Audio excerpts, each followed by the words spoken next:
My name is Stanford Jacha. I am from Zimbabwe. I came to the United States last year in December, on December 15. Stan was a program manager for a nonprofit organization called Peace Building and Capacity Development Foundation back in Zimbabwe. He is also a certified teacher with a first degree in English and Communication Studies and a master's in Peace and Governance Studies. We have preschool.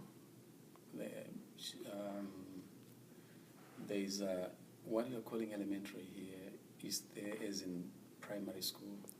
We start in grade 1 up to grade 7. And Zimbabwe is an English-speaking country. From grade 7, then you start your high school education from Form 1 to up to Form 6. Form 1 to Form 4 is the high school years. Mm-hmm. Form 5 up to 6, you are more like pre-college years. According to Stan, there are children who can't afford to pay for their education. There is a high population of children not in school. The UNICEF reports that the net attendance in primary school is about 90%, but then it drops to 50% in secondary school. I decided to come to the United States because first it was the realization that back home in Zimbabwe things were not, there wasn't that progress to look forward to a future for my children, a future for myself. We decided for our children in terms of education, back home they were going to a very good school, but things became so expensive that we wouldn't even think of sending them. We were going to come to a point where we were going just not being able to send our children to school. My wife had experience through Boston University at one point when she was doing a master's degree, and she always wanted the same experience for her family. We flew in on December, we arrived at December 17. We left Zim on December 15. When we got to Arizona, we were staying with my sister-in-law who lives there. He's been in the States for a long time. So she really helped us get prepared, get ready. My wife and I applied for jobs here in Nebraska. And we traveled. We drove actually from Arizona to here. And it's exciting to be here. And the job that I do really is quite a fulfillment, to be able to help other people who are on the other side of the border, people who are running away from persecution and for things that are even beyond their control. It's really an honor to be able to be in that kind of a job. Stan works for an organization called Lutheran Family Services here in Omaha, Nebraska. My name is Lacey Studnicka, and I am the Program Development Officer for the Community Services Department. And that is, our Community Services Department exclusively serves refugees, immigrants, asylees, victims of human trafficking, and Cuban Haitian parolees. So basically our services really target welcoming the new Americans. And so it's really exciting to work with refugees because across the board what we find is that they're very excited for the opportunities that they're afforded when they come here. A lot of them have been in refugee camps for over 20 years, and they haven't had opportunity for employment, for education, especially for their children. And so when they get here, they're really ready to hit that ground running. In the International Center of the Heartland, we serve about 1,300 refugees a year. And then through our employment program, that's about 600. And our resettlement program, and this is in Omaha, and our resettlement program is about 478. According to Lacey, refugees aren't the only people they help, however.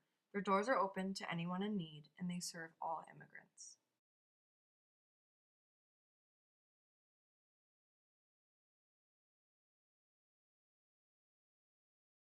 Acculturation is affected by a number of factors, such as the characteristics of the new community, host society, and demographics and psychosocial factors of an individual.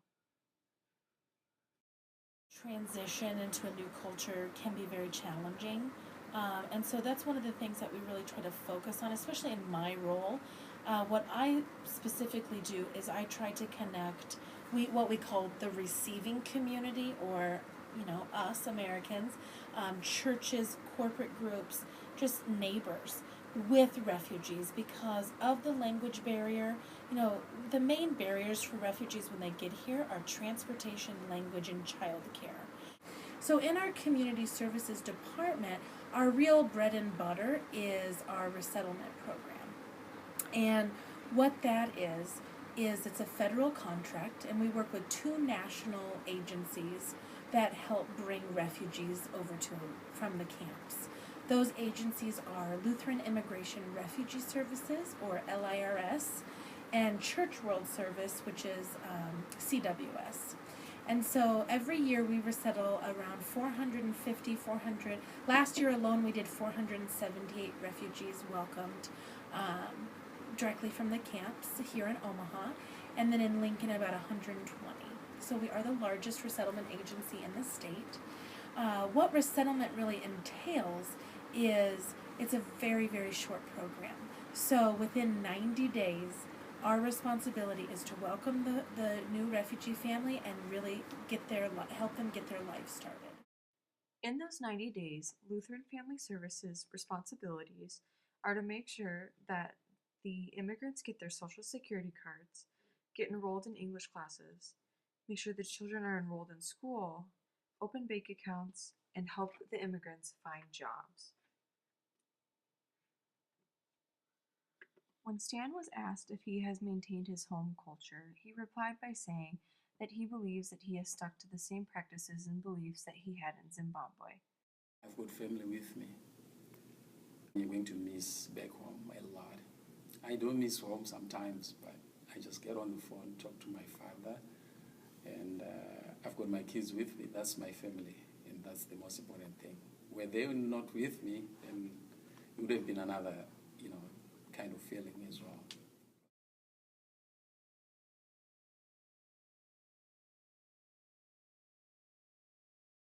We try to connect them with people to kind of visit them, because that isolation can be overwhelming. And we want them to feel welcome. We want them to integrate. We want them to feel like this is their home, because it is. They're here to stay. They're not going anywhere. And so that is one of the main challenges, is just creating opportunities for engagement so that people can talk to each other and build those relationships. The first thing that caught my attention in the United States has been the courtesy. People are so courteous. People are so respectful. Because of the struggles that my people back home are going through, you tend to lose that. My first day driving, the kind of respect you get on the way from a fellow driver, you wouldn't get that back home. They'll shout at you if you make one silly mistake. They'll shout at you. In the past year, Stan has accepted American ways, but his family still continues some of the things that they did back in Zimbabwe. It's a way of life, culture. It's a way of a people's way of life, and maybe based on their experiences, their past, their historical, they shape up who they are and who they want to be. The values that they have and practice.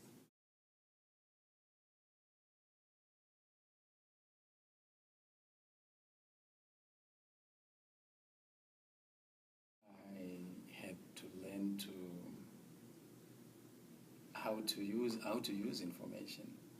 They have to learn a lot very quickly. There's no grace period.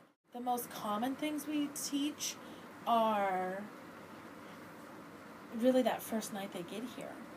When you think about coming from a refugee camp and then being put into an apartment in Omaha, Nebraska, You know, even if it's 1 in the morning, our case managers and interpreters stay with them and walk through the entire house with them. So we teach them, here's a light switch, here's how to turn on your water, here's how to run a bath, here's how to use a toilet, here's what goes in a toilet, here's your beds even, because we found that a lot of times our refugees weren't sleeping in their beds, they were sleeping on the floor, and we said, no, these are your beds, and they said, only high, people of high status sleep in beds. Well, these are your beds, you can sleep in them. And just those basics of functioning in their apartments. But then we have to teach them how to open a bank account, how to get it, write a check, how to pay your bills, how to comparison shop at the grocery store because they are on food stamps initially, how to budget money, and especially too to how to set boundaries, because a lot of times they're leaving family behind in the camps, and those families have the illusion that they're rich now, they're in America, but they're not. And so they have to learn how to say, I have to take care of me now. I can't send you money, even though their family may probably really need that money. So I would say anything you can think of, pretty much, we have to go over. In Zimbabwe, we drive on the left side. Here is when suddenly I find myself behind a driving seat and you have to drive on the right. I made lots of mistakes on that. And, I could have been shouted at back in Zimbabwe, and to suddenly find myself driving, and our road networks there, they are very poor. You don't drive you don't have 6 lanes going one way and all that. Here suddenly I find myself in this pool, in this ocean of cars driving in one way. It was really, really, really hard. I had to learn that very, very fast. Using the card, the bank card. That was hard. My wife always laughed at me. Just have to use this plastic money, punch a number, and that's it. Knowing your zip code, you just have to know your zip code. You have to keep it there. How many numbers do I have to keep in my head? That was really, really tough, My kids always laughed too. Okay, we went for a milkshake, and because I was driving, I had to order from this side. My wife was sitting there. My accent, I don't have an American accent at all. And the lady there attending to us through the mic couldn't hear anything I was saying. Said, no, guys, I think let's go inside and be pointing and showing what we want. Those little things were really disappointing. And I think if you don't have a support system around you, it's easy to give up. But for me, it wasn't, because my wife had that experience here, and along the way we would joke about it. Whatever I would get wrong, she would chip in, or vice versa. So we were supportive of each other as we went along. I can imagine if you're alone and you've never done that before. I see it now in the work that I do. It's really hard for people who knew nothing about the system here.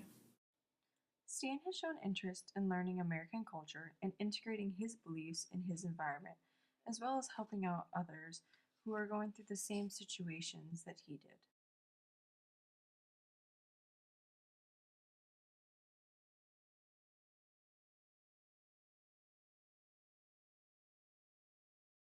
I'm friendly because I believe the process that I've, myself and my family have gone through coming here requires friends. You need to have friends around you. Our self-concept strongly influences the ways we perceive and interact with our social worlds. There's a deep influence of our culture on our self-descriptions.